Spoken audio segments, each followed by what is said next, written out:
Hello, everyone. Welcome to the Game Junk Podcast, episode 184, recording on Sunday, March 3rd, 2024. My name is Frank. My name is Sean. My name is Andrew. And this week we'll be talking about Hideo Kojima, Connecting Worlds, the invigorating new documentary on Disney Plus. And is it Disney Plus in the US or Hulu? I think it's Hulu. Yeah, probably Hulu. So we'll have a really in-depth discussion about that. A lot of meat on that bone.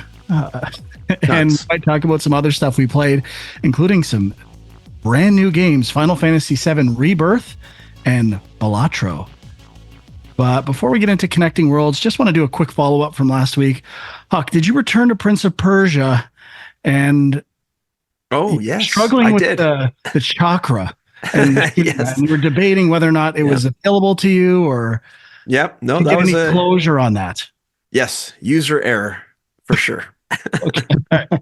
Definitely triangle, whole triangle.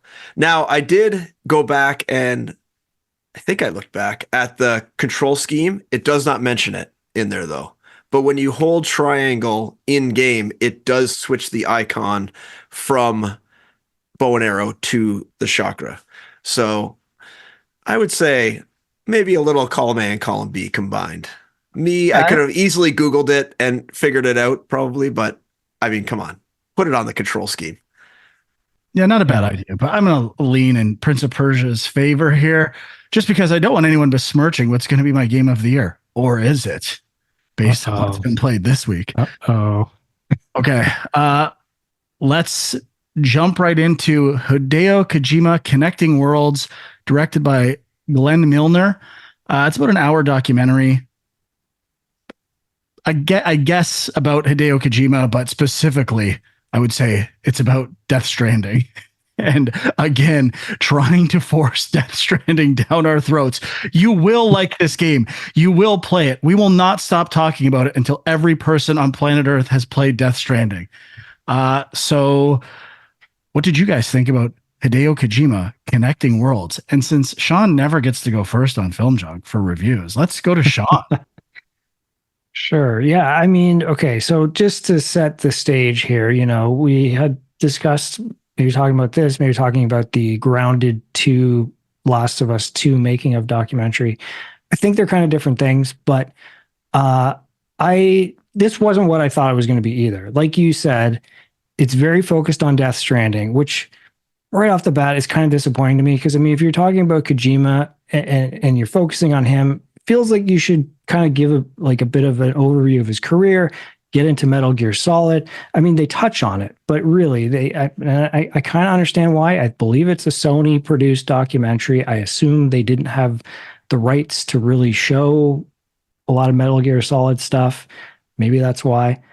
But also it is very much a fluffy promotional piece for Death Stranding. So, I mean, you get a lot of talking head interviews with directors who maybe barely even know the guy. I don't know.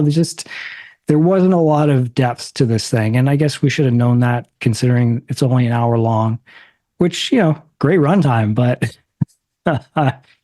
yeah, the other thing is, I mean, there aren't a ton of video game making of documentaries that are not promotional pieces, right? Like the very few Indie Game the Movie is one of the only ones I can really think of that's not kind of produced in-house. That's kind of an outside director giving some kind of perspective on the industry.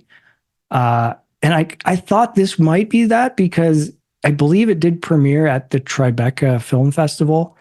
And just from that, I got the impression that it was something a little different, but really it's not. It's another in-house doc. There's a couple interesting things, but I was pretty disappointed. Huck, how about you? Well, I was expecting more about the development of Death Stranding. Like you guys are saying it's about Death Stranding, but I would say it was kind of about elevating Kojima into this cementing the auteur status of Kojima. Yeah, they really played it up oh, he's a visionary and he comes up with all these great ideas, thinking outside the box and blah blah blah. And I did enjoy his stories he would tell, the personal stories about where he grew up and how he read all these books. I actually enjoyed that about it, learning more about him as a person. Once I figured out that, they're not even really going to talk about creating Death Stranding. Like, they didn't really talk about any troubles they ran into. They didn't really talk, it was basically like super quick. Oh yeah, we formed the company, and then jump ahead 2 years. We're working on the game. We'll show you a few things, but yeah, here's a few more people saying Kojima's an auteur. Then we'll skip ahead another year. We're still working on it. Oh, here's a few other people saying he's an auteur and does things differently. And, games are art, and you'd be foolish to think they're not, kind of thing. And so all that kind of, like, they're interviewing all these musicians like Grimes and Churches and some other wood art guy I'd never heard of. And I won't say his name, but there's an actor in here featured, which I also, don't care for that much. But like, even like Del Toro and was there another? There's like I think an art historian, George Miller. Yeah. So there's like a lot of people, basically just praising Kojima for his work, and yeah, it was mostly focused on Death Stranding. You tell these guys have never really played like anything else he's made. Like, they didn't play Police Knots and stuff like that. They didn't play Snatcher. They didn't play the real classics. They're not real fans.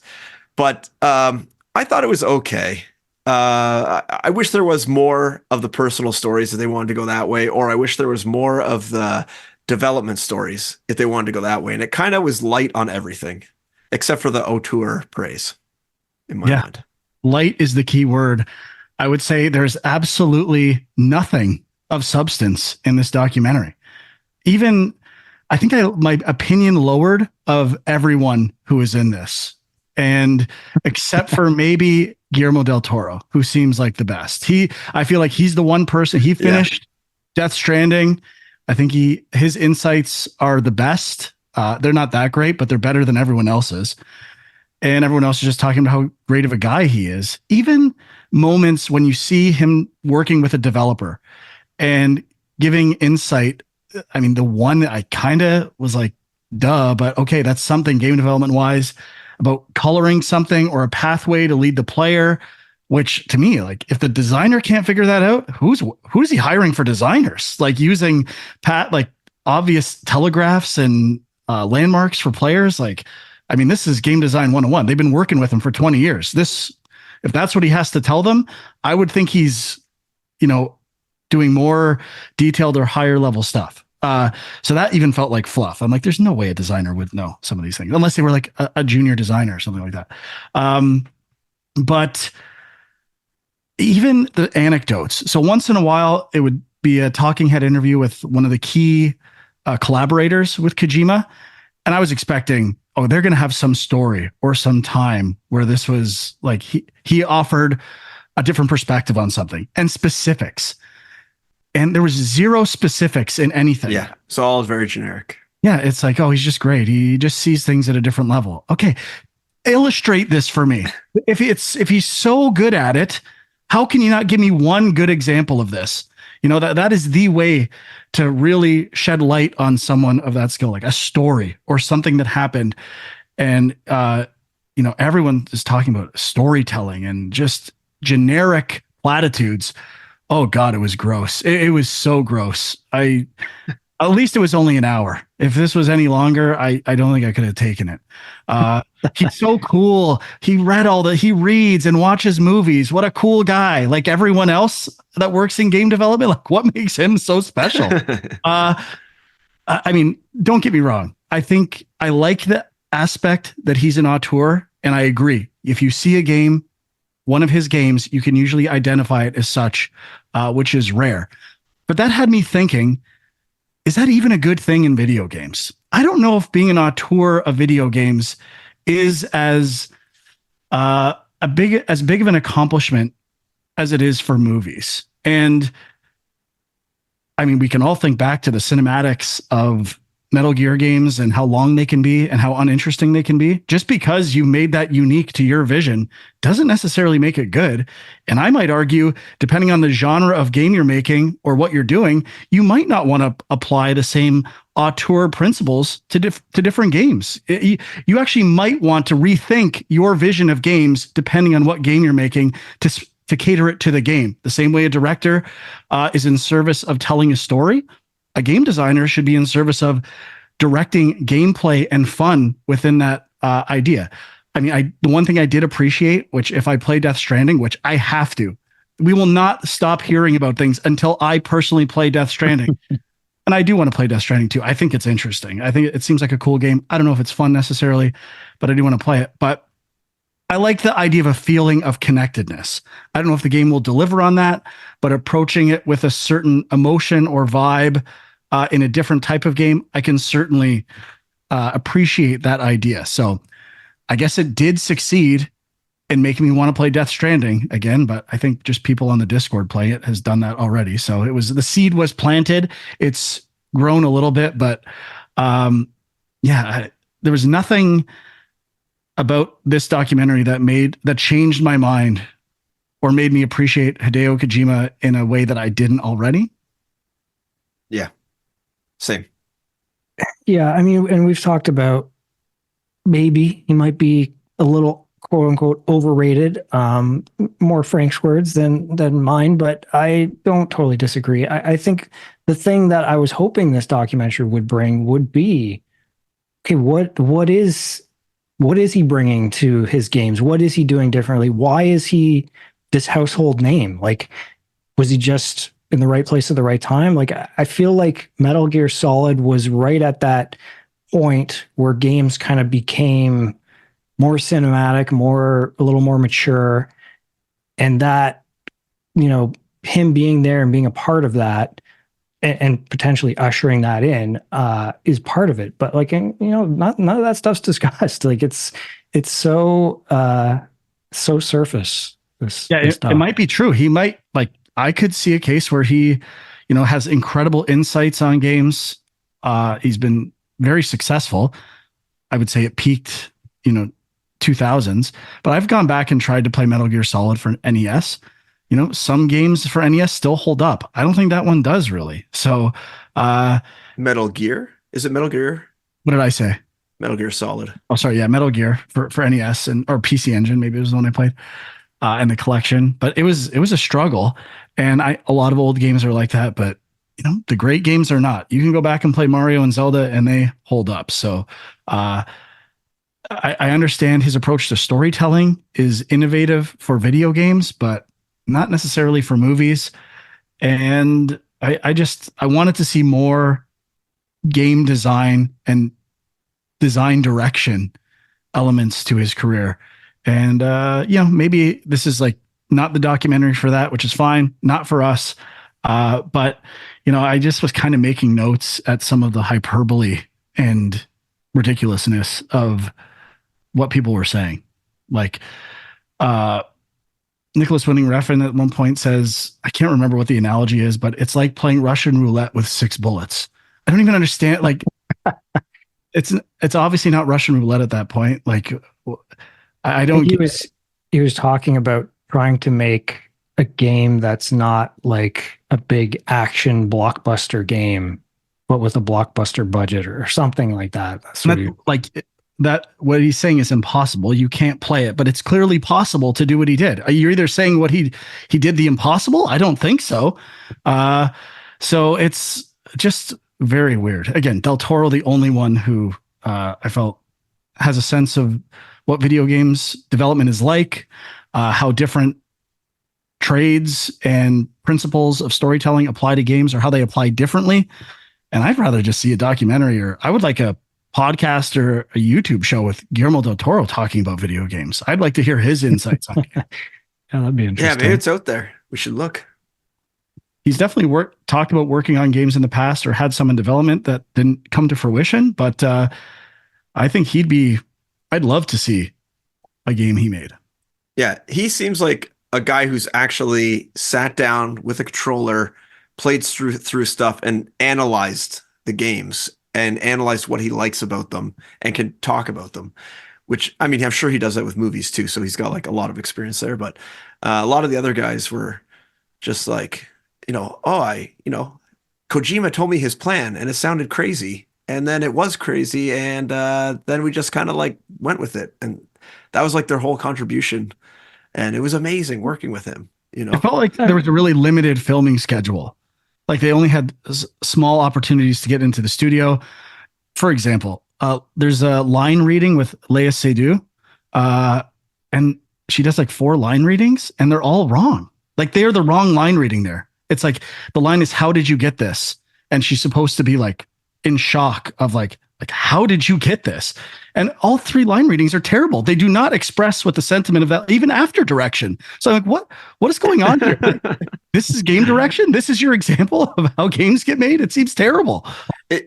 On that, it would have been much more interesting to find out how he directs English voice actors while only having like a surface understanding of English himself, and how he knows if they deliver it how he wants or not, based on like his understanding of English. Does he do it all through translators? Does he rely on someone else?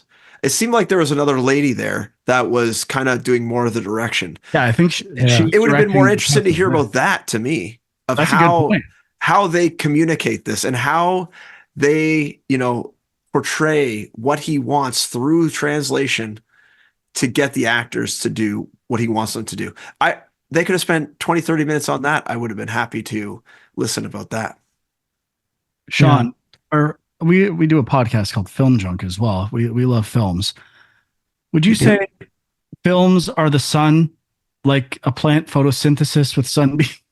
For how you feel about films?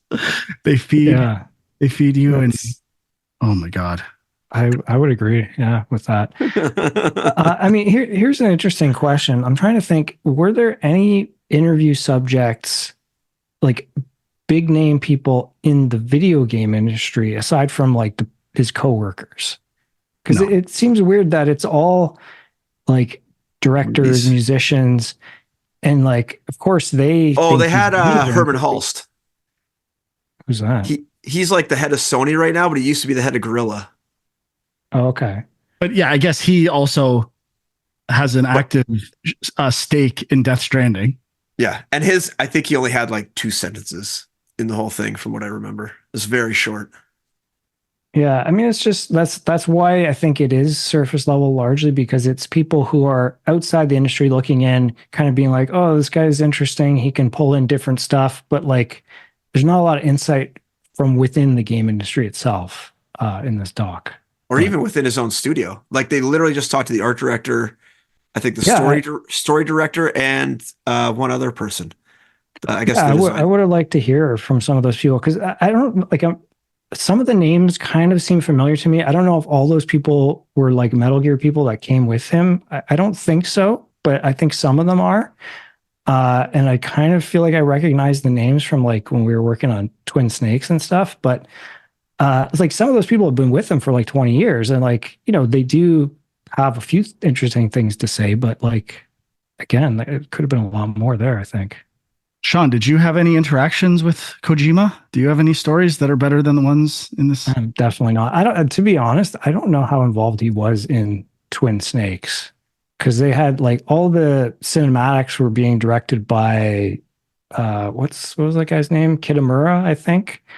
And so that was all like separate, and like, I really don't know if he was that involved. I guess in terms of the title of the documentary, I guess I would give it credit for, if it's about connecting worlds, that's really all it talks about. I don't think what it says about that is all that interesting, but he does seem like a bridge between cinema and games and connecting those worlds as well, as like pop entertainment and the 2 major forms of entertainment over the past 3 decades or so. So yeah, I did not really care for the animated sequences, and I forgot about that. I mean, every documentary's got to have those, seems like. The quality of them was decent, but they just felt out of place. I know Huck didn't want to say his name. I can't remember his name. Good. Oh, it just came Perfect. to me. Troy Baker, is that right? Yeah, that's right. Yeah. Was he holding a pen again? He's always holding a pen or something. I did watch Grounded 1, which I had never seen. I don't know if you guys ever watched that one I don't about the think making so. of the first The Last of Us game, and he's featured in it quite a bit. There's some good stuff with him. The scene where he has to like cry because his daughter dies, and he's like, you see the footage of him like, and he talks about how he like just needed to know a week ahead of time so he could prepare and everything. But this scene that was coming up, and then in the end, he did it a bunch of times, and Neil Druckmann was just like, okay, just hit these points, just do this, be very technical about it, and he did it, and he was like, perfect. Well, there's the scene with I think Troy Baker and Norman Reedus, and they're recounting what it's like working with him, and they kind of say half the time I don't know what he's talking about when he tells us. I'm like, is that a good director? If the director's telling you something you don't know what it means. Oh, yeah, Kojima, right? Yeah, or are you even that involved? Like, what's your commitment to the project if you're not sure about half the stuff that's going on? It feels like subpar creation when people talk like that.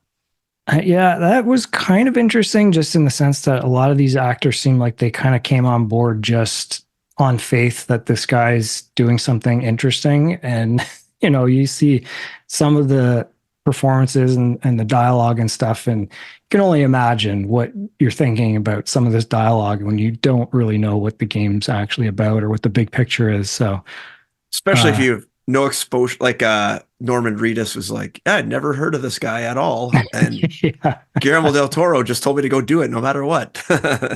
So I did. And then you're getting lines, about, what's the girl's name is like Fragile, and like everyone has a weird code name, and you probably have no idea what's going on. You're holding a baby in your stomach. Like, what's going on here? Yeah. Super weird. I mean, if there's one thing I appreciate about Kojima, it's how weird and eccentric he is. I don't think anyone has a problem with that. I just think sometimes the design and can be not that interesting or fun, and stuff is self-indulgent, and that's what his games are like, for better or for worse. So I don't have much else to say except Jeff Keighley is in it, and one of his best buds. Yeah, he says "knowing" like Andrew. Oh yeah, it's the heavy W. The heavy W. Knowing. Yeah, I know. I say known. Like known. Yeah, is Keighley Canadian? I don't think so. Yeah, he is. I think he is. Is? I think so. Might be. Yeah, Canadian video game journalist and television presenter. Yeah, I don't know if that's a Canadian thing or not. Okay, yeah, just a couple other quick things that I thought were kind of interesting. They talk about where the anti-nuclear themes come from, like with his parents being involved in wars and stuff. That was kind of interesting. They do briefly. I have a question about that, Sean. Like, it's been a while since I played Metal Gear Solid. I mean, I didn't really get that. I guess maybe in 3 there was a bit of that vibe, but I don't know. In 1 and 2, it just feels like it's part of the plot. I don't remember there being a major like anti-nuclear vibe. Yeah, I mean, whether it's anti or not, like, I mean, yeah, it is part of the plot. The bad guys are using it, so I guess it's anti. But do you remember? You worked on that game, so I assume you're a little more familiar with the story. Yeah, it's for part 1. Like, I feel like I remember those elements of it, but yeah, I don't know how hard it is in terms of pushing that. 3 for sure. I remember some vibe about that, and 4 to some degree.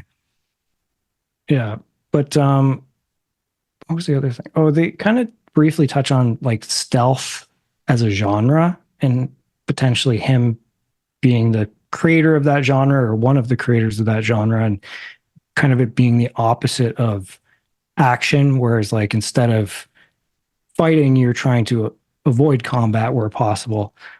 And that was kind of interesting. It was like a 30-second thing, but that's like things like that. I'm like, oh, I would have liked to see that followed up on a bit more, but I can't believe they didn't drop you invented the Strand genre with this. I was just waiting for this to be a PR piece to push that new genre. That's true. Back to the stealth. I mean, they've obviously never played the Commodore 64 gem Impossible Mission. I would argue that is a way before Kojima. Yeah, that's a Stealth good point. master. Yeah. Sean, you had something else, I think? Not really. I mean, I guess they touched on his childhood as like a latchkey kid, although they had a different term for it in Japan, I guess. But like Yeah.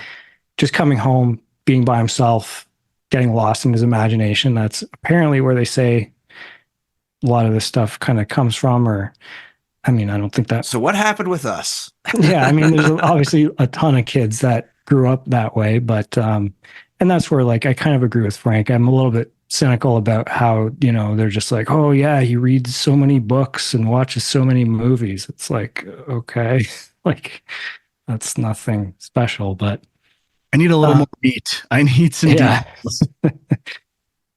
But I mean, I get like they could have got like if you're going to say that, then like okay, why is he like, you know, pull in the ideas of him having these super long cinematics and like kind of pulling the language of cinema into his games and stuff like that. But Or even like he kept really saying, matter. "Oh, I read a lot of sci-fi or whatever," and he doesn't mention like a single book that like really inspired him, or why it inspired him, or you know what he took from a couple books. Like that would have been interesting to me too, is to hear some of his actual inspirational, you know, works of art or whatever he's drawing from. But yeah, could have used a little more, definitely.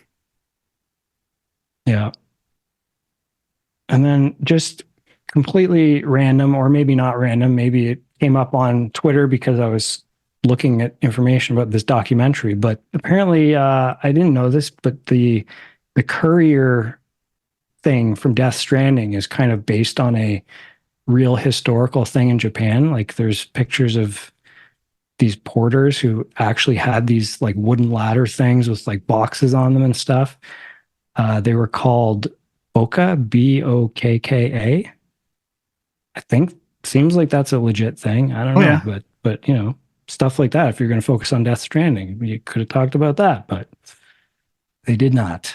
Well, now that I'm seeing this, he just pretty much lifted the whole game from this. I mean, maybe that's why they didn't talk about it, but Boca's got a legal case here. All right. I think I'm toast. That's all I got. Yep. yeah.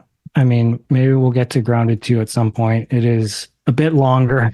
It's 2 hours, so we'll see. But any other amazing video game docs, let us know, because I feel like there's not a lot out there. Yeah, I've always wanted to watch what's the Kratos one? Oh yeah, like Raising Kratos. Raising or something Kratos, I like think, about the Yeah. making of God of War, where that game was in rough shape at one point, and how it all came together, I think, could be interesting. So Yeah, I guess that's another thing too. It's not like it talks about Death Stranding. It doesn't. It's not like it's in. You're not in the moment going through the development of Death Stranding. It's more looking back, interviews with a couple little, you know, like we said, the dialogue sessions and stuff. So could have been more interesting if it was through that whole process. yeah, It is on Disney Plus if you are interested. and Hulu in the States, right? Right, I think so. Don't know where it is anywhere else. Okay, moving on to what we played. Yeah, Let's I do think it. so. All right, I better start with Final Fantasy VII Rebirth, the big game that released last week. First of all, huge fail by me. I was replaying Final Fantasy VII Remake on normal mode on PC, and I was like, I was crunching to get it in on time, thinking the game released Thursday night at midnight. It actually released Wednesday night at midnight. So I ended up not even finishing that game until almost the end of Thursday night, and the game had been out for a day. So at that point, I'm like, what's the point? And I was kind of getting into my old cycle of, okay, I'm kind of sick of Final Fantasy, as I'm prone to do when I replay a game. But I've only played about 5 hours of Final Fantasy VII Rebirth. I'll talk about why that is a bit later in the show. And the first chapter was the demo, Nibelheim, and the flashback sequence, kind of an iconic sequence from the original game. And I was like, this is okay. but it was really slow. Like it was slowing the character down a lot. It felt like it was really extending it compared to what I had played in 7 Remake very recently. So I thought maybe it's just the first mission, kind of like how Uncharted 2 really slows stuff down again. And I'm like, we'll see where it goes. Finally, I got out into the open world, the grasslands, and it like brought new life to the game. It really is a different feel. It's way bigger than I thought, the open area, and just exploring, picking things up, leveling up characters.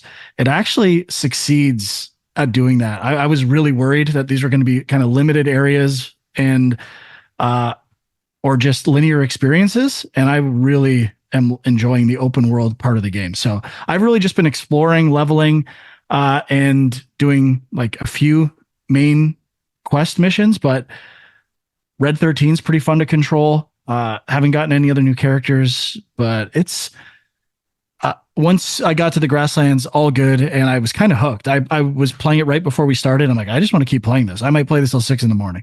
I don't know where this is going to go. So it was I'm back in.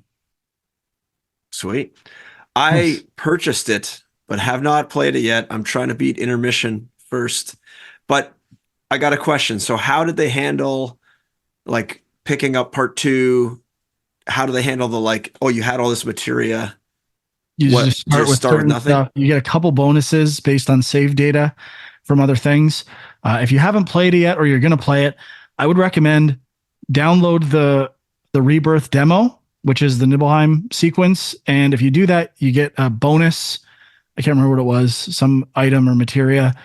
And you can skip it when you get to it in the game. So no reason not to play the demo. It's actually, you should play the demo if you want that exclusive goodie. I did not. I was like, should I just download the demo and go back? I'm like, no, you got to get over this. Just play it. That's right. All right. Anyone else? Well, did you have anything else to say about the Intergrade or whatever, Huck? Not really. I'm about halfway through. I just beat like a pretty big boss, and I found it pretty fun. The combat feels much. I don't know. It's been a while since I played Final Fantasy VII Remake, so it's hard to say. But the combat feels more quick, and like I'm flying all over the place with Yuffie. You could throw her. Whatever you call that thing, ninja star type thing. Chakra. Let's call it a chakra. A chakra. Okay. Throw the chakra. And then you can like basically teleport to kind of like where you throw it. So you're really like flying all over the screen a lot quicker. And I know there's some sort of like built-in kind of combo system, which I think they kind of continue in Rebirth from what I've seen. Yeah, the synergy abilities, is that what they're called? Yeah, I think so. I haven't really used them that much. I've just scratched the surface with that stuff in Rebirth, and there's a lot of depth to that system. They've added quite a bit to combat. Yeah. So it's pretty neat. You could basically like kind of like power up at the same time, sort of thing. That's how it works in Intermission or Intergrade or whatever it's called. But yeah, I really want to beat that before I go to Rebirth. And I was telling these guys like I also want to beat Final Fantasy 16, but so I don't lose my mental space of where I am. But I know that's a beast of a game, and I'm not that far. So I have to make some tough calls coming up here. Not sure, but I have purchased it. I also have to like beat Intergrade so I can delete Final Fantasy VII Remake off my hard drive to make some room for Rebirth, because I'm tight right now on space. Oh yeah. Well, I've been going back to some older games, believe it or not. Rise of the Tomb Raider. Went back and finished this thing off. Which, Frank was kind of saying, like, how do you go back to a game last time I played it was probably like 2 years ago. So it's not like I'm like going back to a save file that's 8 years old or something like that. Is this the first one or the second one? This is the second one. Second one. Oh, I thought it was the third one. That's Shadow. Shadow. Yeah, so I finished it and I started on Shadow now, but Rise is great. I mean, like nothing new.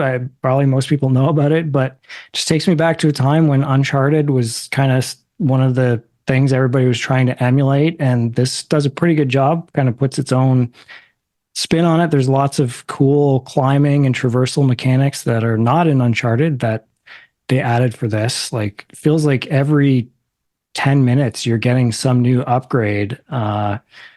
And yeah, just a good mix of combat and exploration. And yeah, I was loving it. I'm yeah, jumping right into Shadow and just gonna keep rolling with that for now. Very underrated trilogy. Like the tombs are really good. The puzzles, it's I love all three. I would love to have the time to go back and play those 3 games. For sure. Yeah, they just get a Game Pass, right? Or was it PlayStation Plus? One of them, right? It came recently. Well, Rise is on Game Pass. Shadow is not, but I think Shadow is on PlayStation Plus.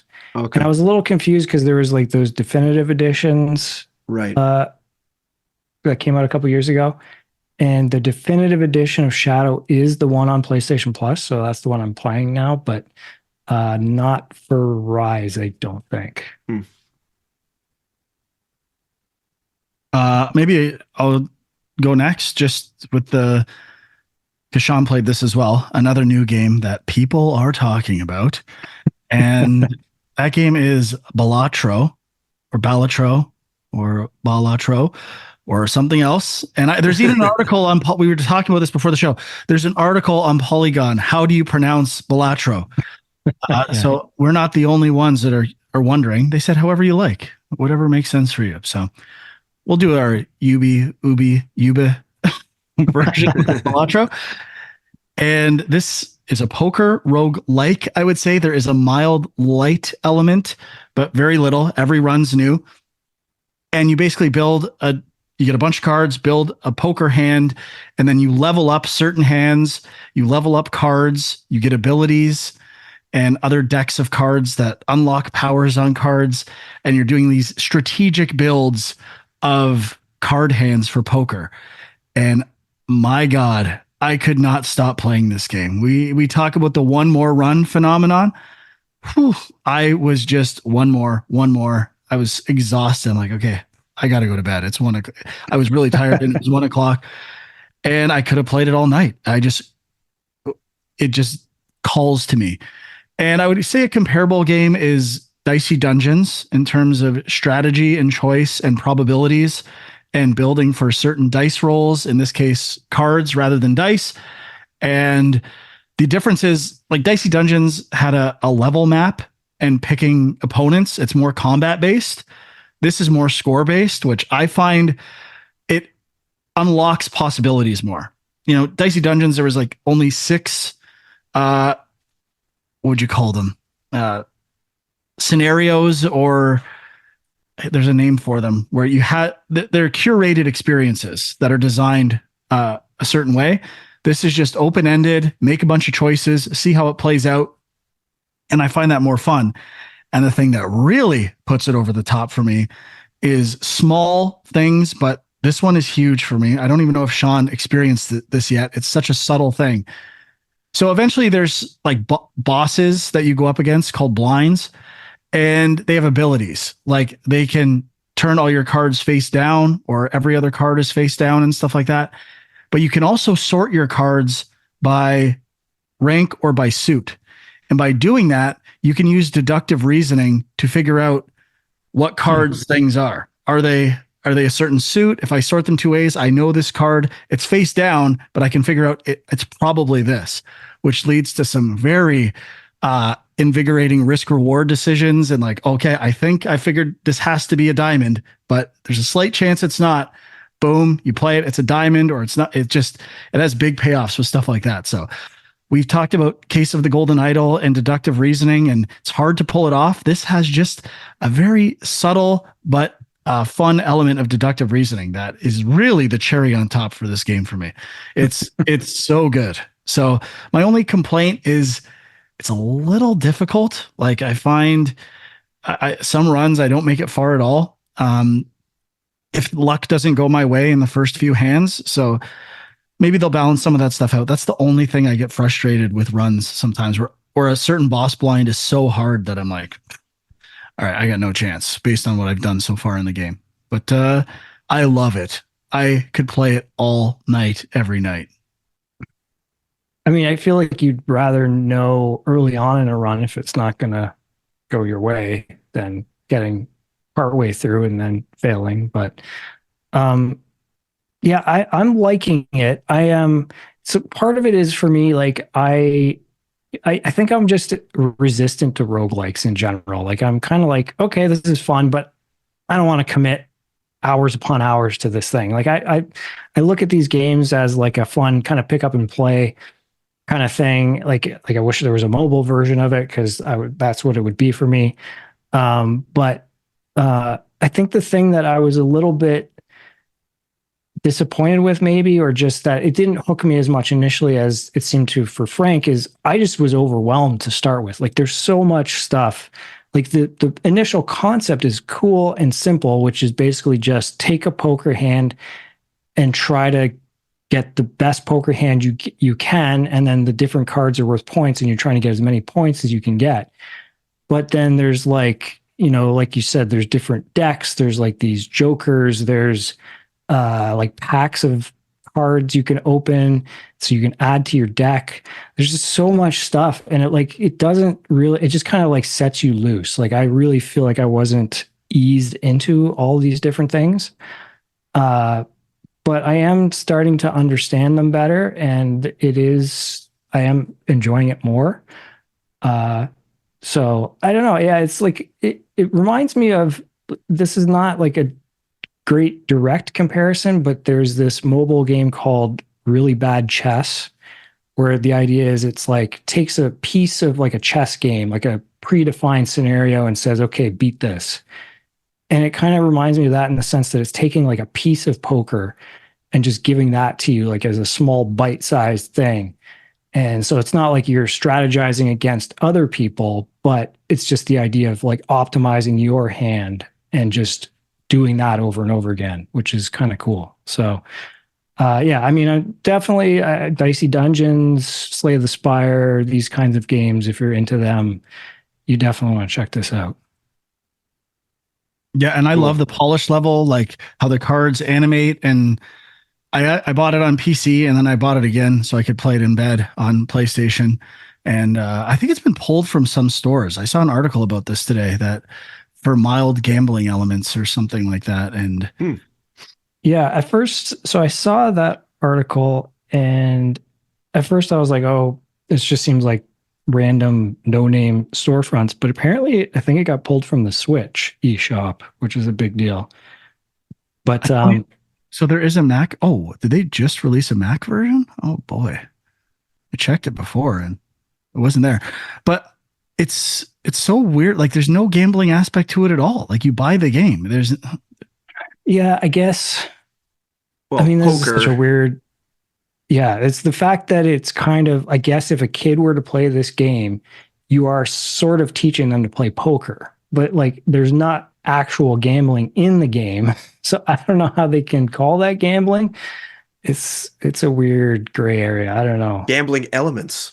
Like we've talked about this before, going back to like loot boxes and stuff, and people got mad at us because we were like, hey, like video game, if you're doing a good job as a video game designer, you're making an addictive game. But I get that when there's real money involved, that's a whole other thing. People got mad at us? Yeah, I kind of remember people, because I think we were taking the being the devil's advocate a little bit on loot boxes, which people didn't want to hear. But this, yeah, there's no real money involved, so I don't get it. It's pretty strange.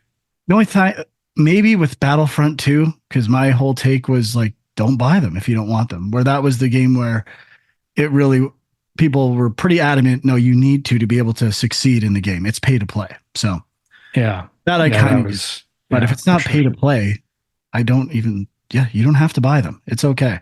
I know I've spent probably a small fortune on Call of Duty World War II that I'm still embarrassed to this day that I spent. I've been there. For me, I played a little more Prince of Persia, but I must say the one critique I have that you guys I don't think have brought up is that when I'm exploring an area, I think I talked last week how they just say like, go to this randomly named place, and I have no idea where this place is, but they kind of say like, "Oh, go up, go to the upper area of this area." So I'm like, okay, I must have to go up, uh, but I don't really know where. And the other thing is that when you unlock these new areas to go to, they don't block off the old areas, which I find a lot of Metroid likes do, so that you still have the freedom to explore, but you're blocked. Usually it's like, oh, you fall down this pit and now you can't get back because you don't have the double jump. And as you progress through, you'll get the double jump, which then allows you to back out. So if you get lost, there's only a certain amount of backtracking you can do before you find the right way. You just can't go back the whole way. This game, I haven't found that yet. I could go back to any corner I've already explored and have no idea where I'm going, and then have to go all the way back to the right way, which That's why it's good. I guess I don't know. I like a little more guidance, I think, You in can my have it. games. There's guided mode. Use guided mode. No, that's cheating mode. I'm a gamer. That's why it captures the essence of original Metroid and Super Metroid. Super Metroid, you had to actually look at the map. You couldn't even, it didn't even tell you where to go. But Super Metroid would gate things by doors and stuff. No. Yeah, I'm like, I know a lot of people hate backtracking in these games. I actually don't mind it. Like, I like it. And for me, it's just like, look at the map, look at the little unexplored areas, go back there. Can I get there yet? No. And obviously this gives you that little snapshot tool, which is beautiful.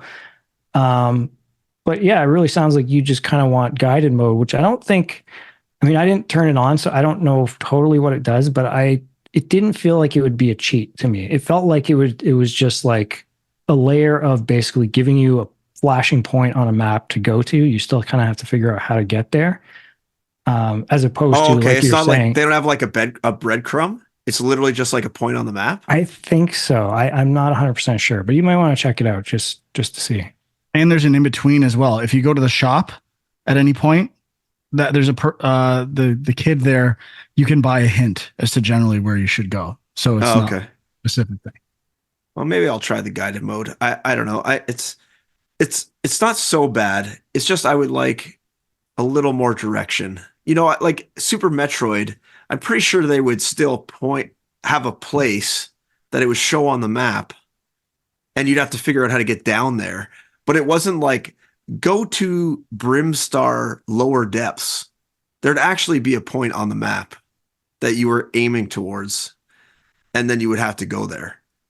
I know that was Metroid Prime. Metroid Fusion was known for like really holding your hand, but I feel like Super Metroid didn't have that, but I could be wrong. Okay. Well, it has been a while since I played Super Metroid, but there were occasional moments that Huck's talking about where like a metal door would seal behind you. You have to power something up to get out, or like scripted moments to some degree. But I remember being pretty open-ended.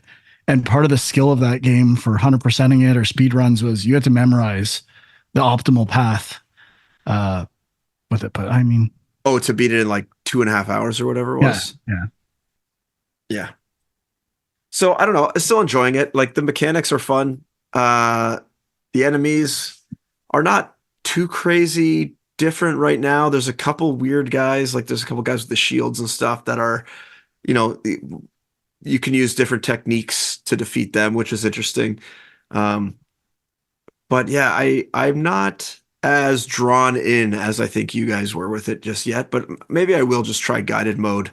I'm also playing it like in pretty short sessions and pretty far apart sessions. So that could also be part of my, trouble with it. But one of my 2 hockey teams got beat out of the playoffs today, so now I have only one team I'm worrying about. So I'll have some more time. So I don't have any more practices or games with that other team. So it'll free up at least 3 to 4 hours a week of my time just for that. So that's good. So more gaming time, hopefully. Nice. Yeah, nothing else really for me. I have one other thing. Deep Rock Galactic Survivor. This is the early access game of based on Deep Rock Galactic. That's Vampire Survivors like. I don't know if we have an official genre name for that yet, but people were saying I need to check this out. I didn't even know it was a Vampire Survivors like, when I thought it was more of a like just top down, like almost Diablo version of Deep Rock Galactic. But I was loving this as well. It's got some depth. There's like a mining element while you're moving, and like creating pathways and pathfinding and manipulating weapons, and a very similar structure to Vampire Survivors, different graphical style. But I was having a lot of fun with it. I had to pull myself away from that as well. It was, I'm starting to see the limits of this genre, and this one had a couple of new wrinkles, but it's really good. I would play it. I'm going to play it some more for sure. Yeah, just since we're talking about that, I guess maybe I'll just give a quick mention to Brotato. I don't know if we ever talked about that on the show, but it is on Game Pass now. I did play it briefly. Another one of these Vampire Survivor type games. This one is more of like a twin stick shooter type deal, which I like, but it also like I love the simplicity of Vampire Survivors, where you're basically just moving. So this kind of makes it more like a Smash TV type feel or something. Yeah, that's why I like Deep Rock, because there's a strategy to moving. Like you can move quickly through non-rock, but then you need to get certain minerals. So it's a risk-reward scenario of trying to mine through things while avoiding enemies. It's got some nice depth. So if you like Vampire Survivors, you should check it out. All right. That everything? Yes, I sir. think that's it. All right. Well, you can watch us at youtube.com/Game Junk.